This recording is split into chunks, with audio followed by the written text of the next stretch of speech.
The installation of an anti-tip bracket is advised on range ovens for safety reasons.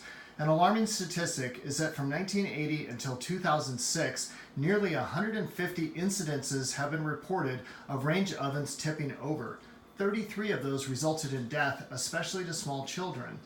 An anti-tip bracket has been required to be installed on range oven appliances since 1991. They come standard with every range appliance and are required to be installed by the manufacturers. A simple way to test this is to close the door to the oven, to grip the back portion of the oven, and to pull it forward. This particular oven does not have one installed. You can see that I can tip it forward easily.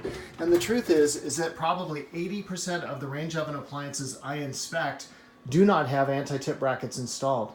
An anti-tip bracket is a simple bracket, costs $5 or less. It's bracketed into the floor or the back wall, and it keeps the range oven from tipping forward.